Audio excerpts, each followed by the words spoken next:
they would charge us 46% and much higher for certain items like cars. So our workers have more job options and higher wages.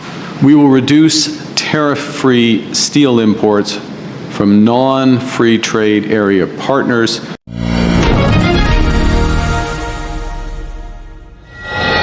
The global automotive industry is undergoing one of the most profound transformations in its history. Electric vehicles, supply chain realignments, and geopolitical tensions are reshaping how cars are built, where they are assembled, and which countries benefit most. At the center of this shifting landscape lies a controversial question: have U.S. tariffs, designed to protect American manufacturing, instead weaken the country's auto industry while giving Canada an unexpected advantage? Over the past several years, the United States has relied heavily on tariffs as a tool of industrial and trade policy. The stated aim has been clear: to protect domestic producers, bring manufacturing jobs back home, and reduce reliance on foreign supply chains. In the automotive sector, tariffs on steel, aluminum, and a range of imported vehicle components were intended to strengthen American carmakers and suppliers, but the outcomes have been far more complex. The U.S. auto industry is deeply integrated into a global and continental supply network. A single vehicle assembled in the United States may contain parts that have crossed the U.S. Canada or U.S. Mexico border multiple times before final assembly. Engines, transmissions, electronics, steel components, and batteries often originate in different countries, optimized for cost, expertise, and efficiency. When tariffs were imposed on key inputs like steel and aluminum, costs rose almost immediately for American manufacturers. While some domestic suppliers benefited from higher prices, automakers found themselves paying more for materials critical to vehicle production. Those costs were difficult to absorb fully. Especially in a highly competitive market where profit margins are often thin, manufacturers faced a choice: pass the costs on to consumers, absorb them internally, or shift parts of their production elsewhere. In many cases, they did a combination of all three. Higher vehicle prices dampened consumer demand, particularly for entry-level and mid-range cars. Absorbing costs reduced profitability, limiting funds available for research, development, and investment, precisely at a time when the industry is racing to electrify. And shifting production, while complex, increasingly became a rational option. Canada emerged as one of the unexpected beneficiaries of this realignment. Canada's auto industry, long overshadowed by its southern neighbor, is highly sophisticated and closely linked to U.S. manufacturing. For decades, vehicles and parts have flowed seamlessly across the border under various trade agreements. But as tariffs raised costs within the U.S., Canada's relative stability, policy predictability, and access to tariff-free or lower-cost inputs made it a more attractive location for certain investments. Canadian plants, particularly in Ontario, benefited from continued access to U.S. markets while avoiding some of the cost pressures faced by American facilities. In addition, Canada's trade relationships with Europe and Asia offered manufacturers flexibility that became increasingly valuable amid rising global trade tensions. The impact was especially visible as the industry began shifting toward electric vehicles. Building electric cars requires massive upfront investment in new factories, battery plants, and supply chains. Automakers deciding where to place these investments began to weigh not only labor and infrastructure, but also trade policy certainty. Canada positioned itself strategically. Federal and provincial governments offered incentives, stable regulatory frameworks, and support for battery supply chains, including access to critical minerals. While the United States also rolled out incentives, uncertainty around tariffs and trade disputes complicated long-term planning for some companies. As a result, several major investments flowed north. Battery manufacturing facilities, electric vehicle assembly plants, and part suppliers expanded or announced new operations in Canada.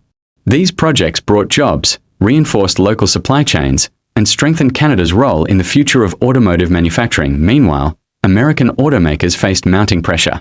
The cost of materials remained elevated.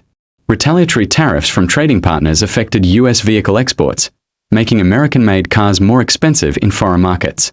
This reduced competitiveness abroad at a time when global sales growth was increasingly concentrated outside North America. Smaller suppliers were hit particularly hard. Many lacked the scale to absorb higher input costs or to relocate production. Some closed. Others reduced their workforce. The ripple effects spread through manufacturing communities that had already experienced decades of industrial decline supporters of the tariffs argue that these outcomes reflect short-term pain rather than long-term failure.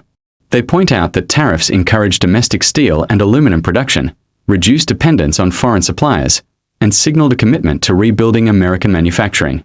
From this perspective, any disruption was a necessary cost of structural change. Critics, however, argue that the policy misjudged the complexity of modern manufacturing. They contend that in an industry as interconnected as automotive production, tariffs function less like a shield and more like a tax, one paid by manufacturers and consumers rather than foreign competitors. According to this view, the policy weakened precisely the firms it was meant to protect. Canada's experience highlights that contrast. Rather than relying heavily on tariffs, Canadian policymakers focused on integration, incentives, and long-term planning. The goal was not to wall off the market, but to position Canada as an indispensable part of North America's auto ecosystem. Labor dynamics also played a role. While wages in Canada are generally comparable to those in the US auto sector, healthcare and social costs are structured differently, affecting overall labor expenses. In addition, Canada's immigration policies have helped maintain access to skilled workers at a time when labor shortages are affecting manufacturers across the continent. Environmental policy further shaped outcomes. Canada's push toward cleaner energy and electrification aligned closely with automakers' long-term strategies. Access to relatively low-carbon electricity made Canadian plants attractive for companies under pressure to reduce emissions across their supply chains. In the United States, regulatory uncertainty sometimes complicated similar efforts. Shifting policies at the federal and state levels created a fragmented landscape that made coordination more difficult. While the US remains a leader in automotive innovation, translating that innovation into large-scale manufacturing has become more challenging. Consumers have felt the effects as well. Vehicle prices in the US rose significantly over the past several years, driven by a combination of tariffs, supply chain disruptions, and strong demand. While inflation played a role globally, analysts estimate that tariffs added thousands of dollars to the average price of some vehicles. In Canada, price pressures existed too, but the impact was more muted in certain segments, particularly for vehicles assembled domestically with fewer tariff-affected inputs. This further reinforced Canada's attractiveness as a production base. The broader geopolitical context cannot be ignored. Trade disputes between major economies have increased uncertainty across global markets. For multinational automakers, diversification has become a central strategy. Canada's ability to maintain constructive trade relationships with multiple partners has enhanced its appeal in this environment. At the same time, Canada's surge does not mean it is immune to challenges. The country's auto industry remains highly dependent on the US market. A significant downturn in American demand would inevitably affect Canadian plants. Moreover, competition from Mexico, Asia, and Europe remains intense. Still, the contrast between the two countries' trajectories has fueled debate about the effectiveness of tariffs as an industrial policy tool. Did the US strengthen its auto industry, or did it unintentionally accelerate shifts that favored its neighbors? Looking ahead, the long-term consequences are still unfolding. The global transition to electric vehicles is far from complete. Supply chains are being rebuilt, new technologies are emerging, and policy frameworks continue to evolve. The decisions made during this period will shape the industry for decades. There are signs of recalibration in the United States. Some tariffs have been adjusted, exemptions introduced, and incentives expanded to support domestic manufacturing more directly. Large investments in battery plants and EV facilities are underway, suggesting that the US auto industry retains significant momentum. Yet the lesson of recent years remains salient. In a highly integrated global industry, unilateral trade measures can have unintended consequences. Policies designed to protect may, if poorly aligned with industrial realities, weaken competitiveness instead. Canada's surge is not solely the result of US missteps. It reflects deliberate choices, strategic positioning, and an ability to adapt quickly to changing conditions. But the contrast has sharpened the debate over how best to secure industrial strength in an interconnected world. As governments on both sides of the border reassess their strategies, the auto industry continues to evolve. The question is no longer simply where cars are built, but how nations balance protection, cooperation, and innovation in a rapidly changing global economy. The story of tariffs and the auto industry is ultimately a story about complexity. Simple solutions rarely work in complex systems. As North America's automotive future takes shape, the experience of recent years offers a cautionary tale.